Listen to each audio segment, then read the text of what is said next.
बिस्मिल्लाहिर्रहमानिर्रहीम। केमिस्ट्री की in class के साथ एक मतलब फिर हाजिर है आपके सामने और उम्मीद है कि आप सब लोग भी हैरियत से होंगे। और केमिस्ट्री में लास्ट टाइम हम लोगों ने पढ़ा था चैप्टर नंबर 7 हम लोग स्टार्ट ले चुके थे और चैप्टर नंबर 7 में मैंने आप लोगों को सॉल्यूट, सॉल्वेंट एंड सॉल्यूशन के बारे में इन डिटेल बता दिया था। सॉल्यूट क्या होता है, सॉल्वेंट क्या होता है, सॉल्यूशन क्या होता है, ये तमाम चीज़ें आपको डिफाइन कर दी गई थी। एक मरतबा फिर मैं आपको प्रीवियस क्लास की ही छोटी छोटी जो हेडिंग्स हैं इनके बारे में बताता जरूर, ताकि आज की क्लास आपको फिर कम्प्लीटली समझ में आ जाए। सॉल्यूट के बारे में सबसे पहले अगर हम बात करें तो सॉल्यूट मैंने आपको बताया था सॉल्यूशन में जो चीज़ कम मकदार में होती है तो वो सॉल्यूट कहलाती है। उर्दू में इसको मुहिल कहा जाता है। फॉर एग्जांपल मैंने आप लोगों को नमक के वैल्यूल की मिसाल दी थी। जब हम एक चुटकी नमक या एक चमचा नमक एक जग पानी में हल करते हैं तो जाहिर सी बात है पानी आपको ज़ायद मकदार में लेना होता है, नमक आपको कम मकदार में लेना होता है। तो यहाँ पर जो सॉल्ट है वो सॉल्यूट है और जो ज़ायद मकदार में सॉल्यूशन में चीज़ मौजूद हो उसे हम सॉल्वेंट कहते हैं। तो यहाँ पर जो पानी है वो सॉल्वेंट है। और ये भी आपको बताया गया था कि जब सॉल्यूट और सॉल्वेंट मिल जाते हैं तो सॉल्यूशन की तश्कील देते हैं। वो when solute and solvent mix together they form a solution. और ये भी मैंने बताया था होमोजीनियस मिक्सचर, यानी कि जिसमें तमाम का तमाम सॉल्यूट मुकम्मल तौर पर हलशुदा हो जाए। आज की एक हेडिंग इसी हवाले से बड़ी इंपॉर्टेंट है आपके लिए, सॉल्युबिलिटी की, हल पजीरी। अभी जब उस हेडिंग्स तक हम पहुँचेंगे तो फिर मैं आपको डिटेल में उसकी डेफिनेशन और वर्बली उर्दू में बताऊँगा सॉल्युबिलिटी हल पजीरी से क्या मुराद है। आज का जो टॉपिक है सबसे पहला वो है टाइप्स ऑफ सॉल्यूशन, महलूलात की इकसाम। जी हाँ जनाब, आपने पहले ये तो पढ़ लिया था कि सॉल्यूशन किसे कहते हैं। तो यहाँ पर हम सॉल्यूट की मकदार को कम या ज़्यादा करके सॉल्यूशन की मुख्तलिफ इकसाम को फॉर्म कर सकते हैं, बना सकते हैं। और डिफरेंट टाइप्स ऑफ जो सॉल्यूशन होते हैं वो तीन तरह के होते हैं। जो मेजर टाइप्स हैं सॉल्यूशन की वो तीन हैं, सैचुरेटेड, अनसैचुरेटेड और सुपर सैचुरेटेड। और ये तमाम की तमाम डिपेंड करती हैं amount of solute present in the solution. तो आइए चलते हैं हम अपनी टाइप्स ऑफ सॉल्यूशन की डेफिनेशन की जानिब। डेफिनेशन पढ़ने से पहले मैं आपको एक चीज़ और क्लियर कर दूँ कि ये तमाम काम जो आज आपको पढ़ाया जा रहा है ये भी बड़ा इंपॉर्टेंट है पेपर्स के लिहाज से। ये हेडिंग्स जो आज आपको मैं लिखवा रहा हूँ, पढ़ा रहा हूँ, समझा रहा हूँ, ये पेपर्स में आ चुकी है जनाब। तो आप लोगों के लिए ये बात लाजिम है कि इसको लिख लीजिएगा अपने पास, याद भी कर लीजिएगा। और समझाता हूँ मैं भी रहा हूँ, क्योंकि अगर आपको कोई समझने के हवाले से प्रॉब्लम हो इन द क्लास तो आप लोग at the end of the class मुझसे पूछ सकते हैं इसके बारे में। I will describe it to you. और जर्नल्स के हवाले से मैं आपको दोबारा रिमाइंड करा दूँ, प्रैक्टिकल जर्नल्स का मैंने आप लोगों को पहले भी कई मरतबा बोला है। मैं अगेन आपको ये बात याद दिला रहा हूँ कि जर्नल आप लोग अपने प्रैक्टिकल जर्नल जो है वो रेडी कर लें। अगर कोई प्रैक्टिकल्स लिखने के लिए रह गए तो वो कंप्लीट कर लें। डायग्राम्स अगर कोई रह गए तो वो भी बना लें, ताकि आप लोग जब स्कूल आए तो आपका प्रैक्टिकल जर्नल रेडी हो। फिलहाल आपके पास टाइम है अच्छा खासा, school are off, online classes जो हैं वो चल रही हैं, इसके लिए इतना वक्त दरकार नहीं होता है। तो उम्मीद है आप लोग जर्नल बना चुके होंगे, नहीं बनाया या कुछ काम रह गया है तो वो आप कर लीजिए, ताकि आप लोग जब स्कूल आए तो वो जर्नल मुझे चेक करा सकें। तो फर्स्ट हेडिंग की जानिब चलते हैं without wasting of time.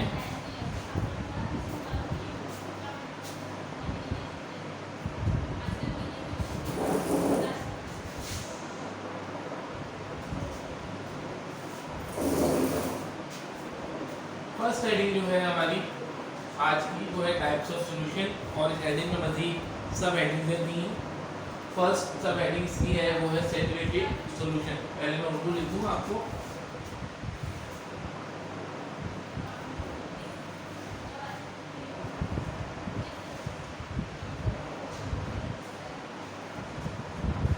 Value की इकसाम, उसके बाद सैचुरेटेड सॉल्यूशन,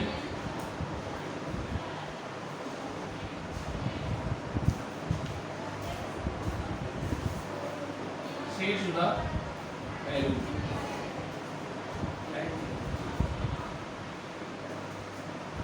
शेरशुदा महलूल या सैचुरेटेड सॉल्यूशन की पहले डेफिनेशन पढ़ लेते हैं. After that I will describe to you कि what is saturated solution. The solution which contain maximum amount of solute and cannot hold more solute in it at a particular temperature and pressure is called saturated solution. यकीनन आप लोगों ने लिख ली होगी definition, screen पर आप लोगों को नज़र आ रही है, अगर नहीं लिखी तो लिख लें. अब मैं आपको आफ्टर रीडिंग ऑफ डेफिनेशन इसकी मैं आपको मीनिंग बता दूँ, उर्दू में डेफिनेशन को समझा दूँ कि सैचुरेटेड सॉल्यूशन या शेरशुदा महलूल किसे कहते हैं. एक ऐसा ख़ास किस्म का महलूल जिसमें मज़ीद सोल्यूट को हल करने की गुंजाइश बाकी ना रहे, ख़ास दर्जा हरारत और दबाव के तहत. Particular temperature and pressure means ख़ास दर्जा हरारत और दबाव के तहत, जब उसमें मज़ीद मुनहिल की मकदार हल ना हो सके, बल्कि मुनहिल अगर हम हल करें तो वो तय में बैठना शुरू हो जाए, उस वक्त वो महलूल शेरशुदा महलूल यानी सैचुरेटेड सॉल्यूशन कहलाता है. मिसाल आपको इस तरह दे सकते हैं, आपने एक गिलास पानी लिया, उसमें थोड़ा सा नमक डाल के हल किया, हल हो गया बिल्कुल. अब आपने नमक की मज़ीद मकदार को लिया, वो भी डिज़ोल्व किया, वो भी हल हो गया. इसी तरह आप करते चले गए. एक वक्त ऐसा आया जब आपने मज़ीद नमक लिया, उसमें डिज़ोल्व किया, वो हल नहीं हुआ.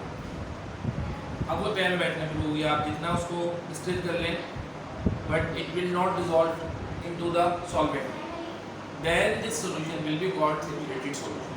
उस वक्त ये solution शेरशुदा महलूल कहलाएगा, क्योंकि इसमें मज़ीद मकदार होने की गुंजाइश बाकी नहीं है हल होने की. यहाँ पर सैचुरेटेड सॉल्यूशन जो मैंने मिसाल दी, वो आप दूसरी चीनी के महलूल की भी ले सकते हैं, कोई और जो आप सोल्यूशन तैयार कर रहे हैं एट होम वो भी ले सकते हैं. सुपर सैचुरेटेड सॉल्यूशन की हम बात कर लेते हैं. इसकी पहले मैं आपको उर्दू बता दूँ.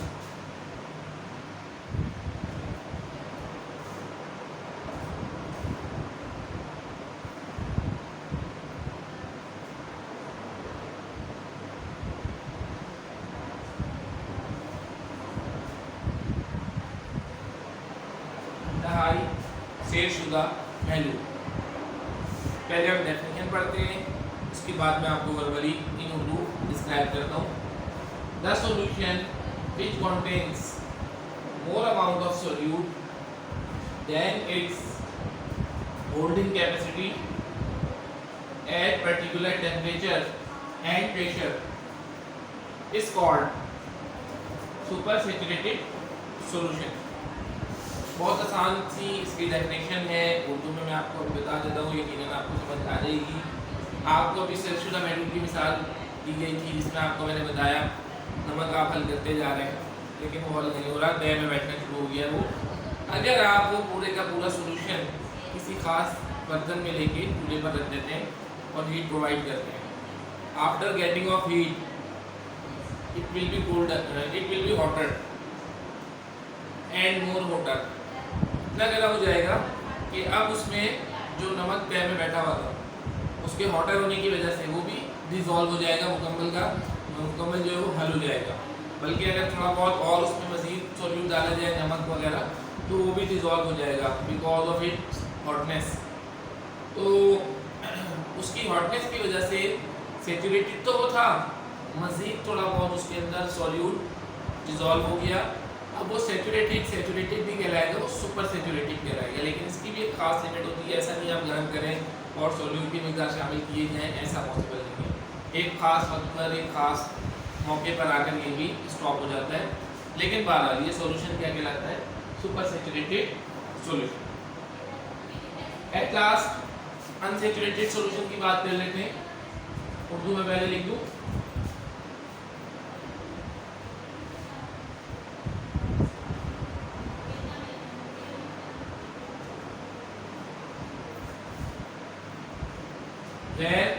शेरशुदा महलूल. The solution which contains lesser amount of solute than its holding capacity at particular temperature and pressure is called unsaturated solution. एक ऐसा महलूल जिसमें मज़ीद सोल्यूट को हल करने की गुंजाइश बाकी रहे, यानी आप इतना सोल्यूट उसको दें सोल्यूशन को कि वो मुकम्मल तौर पर सॉल्युबिलिटी तक ना पहुँचे, 100% उसकी जो वैल्यू है कंसंट्रेशन की वो ना हो, बल्कि उसमें मज़ीद गुंजाइश बाकी हो, तो आप उस सॉल्यूशन को अनसेचुरेटेड सॉल्यूशन बोलते हैं। मिसाल में आपको दिखा चलूँ, आपने एक गिलास पानी दिया, उसमें चुटकी भर नमक डाल के डिज़ोल्व कर दिया, अभी भी उसमें मज़ीद नमक डिज़ोल्व किया जा सकता है, मज़ीद सॉल्यूट की मिकदार को दिया जा सकता है जिसको वो हल कर लेगा अपने अंदर। इसका मतलब उसकी सॉल्युबिलिटी अपने उरूज को नहीं पहुँची है और इसमें मज़ीद सॉल्यूट को हल करने की गुंजाइश अभी बाकी है। That's why we call this solution unsaturated solution, क्योंकि ये अनसेचुरेटेड है, अभी इसके अंदर सेचुरेट होने की गुंजाइश बाकी है। These three headings are most important for your exams, so must जो है आप लोग याद कर लीजिएगा। नेक्स्ट हेडिंग की तरफ चलते हैं, सॉल्युबिलिटी। उर्दू पहले लिख देते हैं इसकी।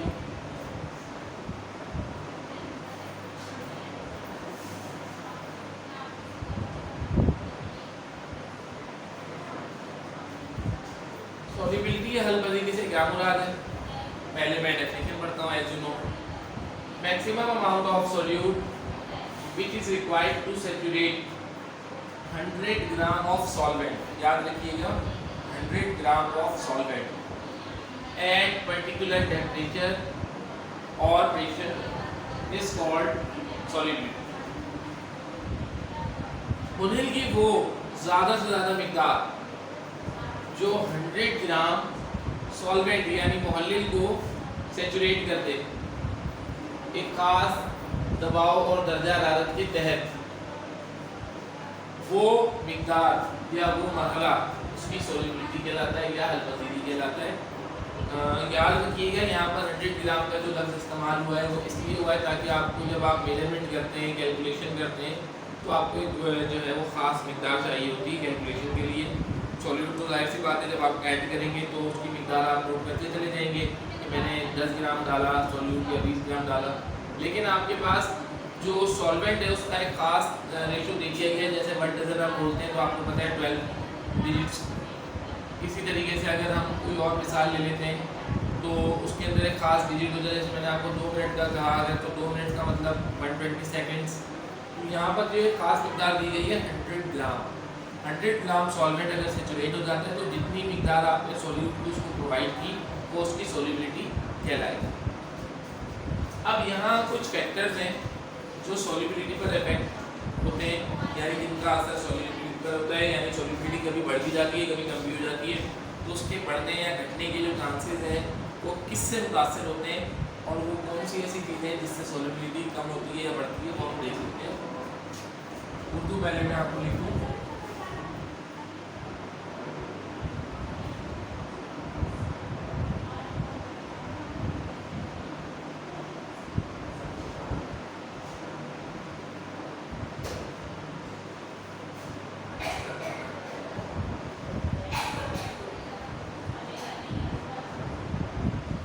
हलपजीरी पर असरअंदाज होने वाले अवामिल। सबसे पहला जो है वो है दर्जा हरारत, टेम्परेचर, उसके बाद है दबाव यानी प्रेशर, उसके बाद है nature of solute and solvent, मुनहिल और मुहल्लिल की नौइयत।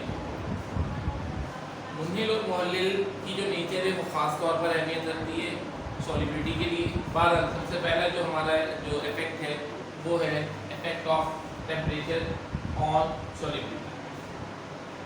हलपजीरी पर दर्जा हरारत का क्या असर होता है, आइए हम ये पढ़ लेते हैं। पहले इंग्लिश में डेफिनेशन पढ़ते हैं, देन मैं आपको डिस्क्राइब करूँगा।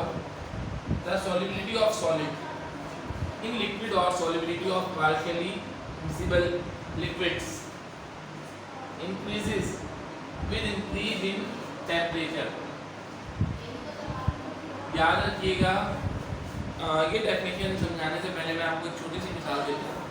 अगर आपको चीनी दी जाए और बहुत ज़्यादा कोल्डर पानी में, ठंडे पानी में मैं कहूँ कि इसको हल कर लें, आमतौर पर शरबत वगैरह बनाते हैं तो ये यूजुअली एक अच्छा एक एक्सपेरिमेंट, एक एग्जाम्पल है आपके लिए। अगर आप बहुत ज़्यादा ठंडे पानी में चीनी को डिज़ोल्व करना शुरू हो जाए, काफ़ी टाइम लगेगी वो डिज़ोल्व होने में, विच मीन्स उसकी सॉल्युबिलिटी कम हो गई है टेम्परेचर के कम होने से। और अगर मैं आपको गर्म पानी दूँ और चीनी दूँ और कहूँ उसको डिज़ोल्व कर दें गर्म पानी में वाटर में, तो वो बहुत जल्दी आराम से डिज़ोल्व हो जाएगी। आमतौर पर आप जब चाय बनाते हैं तो उसमें आप चीनी को हल्दी करते हैं, चीनी से डालते हैं, वो खुद ब खुद सारी की सारी उसमें डिज़ोल्व हो जाती है। तो याद रखिएगा जितना ज़्यादा टेम्परेचर होगा सॉल्वेंट का, उसकी सॉल्युबिलिटी उतनी ज़्यादा होगी, और जितना कम टेम्परेचर होगा यानी वो चीज़ ठंडी होगी उतना ही उसके अंदर सॉल्युबिलिटी जो है वो कम होगी, जो सॉल्यूट है वो बहुत कम हल होगा उसके अंदर। तो ये जो पॉइंट था इसमें वही बात डिस्कवर की गई है, डिफाइन की गई है कि सॉल्युबिलिटी जो होती है वो टेम्परेचर के साथ इंक्रीज होती है। टेम्परेचर इंक्रीज होगा तो सॉल्युबिलिटी भी इंक्रीज होगी, टेम्परेचर अगर डिक्रीज होगा तो सॉल्युबिलिटी भी डिक्रीज होगी।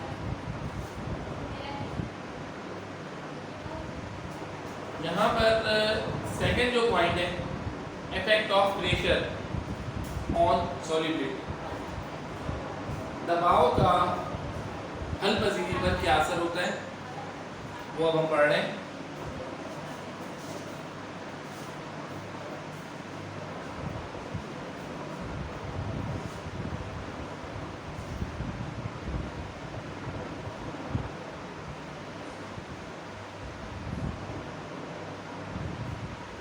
आप लोग लिख लीजिएगा इसकी हल पजीरी पर दबाव के असरात क्या है। और इस चीज़ को डिफाइन किया गया है एक लॉ की मदद से जो पेश किया गया था हेनरी की जानिब से। Henry was renowned and famous scientist of chemistry, और उन्होंने इस प्रोसीजर को डीपली स्टडी किया और एक लॉ की शक्ल में इस बात को डिफाइन किया। उस बात को हम यहाँ पे अब लॉ की शक्ल में देख लेते हैं, और यही जो है वो इफेक्ट ऑफ प्रेशर भी कहलाता है। Solubility of gas in a liquid is directly proportional to the presence of gas, यानी कि जो गैस की मिकदार है उसको m से शुरू किया गया है, डायरेक्टली प्रोपोर्शनल होती है प्रेशर के, यानी जितनी ज़्यादा वहाँ पे गैस होगी उतना ज़्यादा वहाँ पे प्रेशर होगा, और उस प्रेशर की वजह से उसकी सॉल्युबिलिटी बहुत ज़्यादा होगी। यानी कि प्रेशर अगर ज़्यादा तो सॉल्युबिलिटी भी ज़्यादा, जैसे भी आपने ऊपर पढ़ा था। टेम्परेचर अगर ज़्यादा होगा तो सॉल्युबिलिटी की मिकदार बढ़ जाती है। इसी तरीके से प्रेशर अगर ज़्यादा होगा तो सॉल्युबिलिटी भी ज़्यादा होगी। प्रेशर की मिकदार अगर हम कम कर देते हैं तो सॉल्युबिलिटी की मिकदार भी कम हो जाएगी। यहाँ पर जो मैथमेटिकली इसको डिफाइन किया गया है, छोटा सा लिख देते हैं मैथमेटिकली।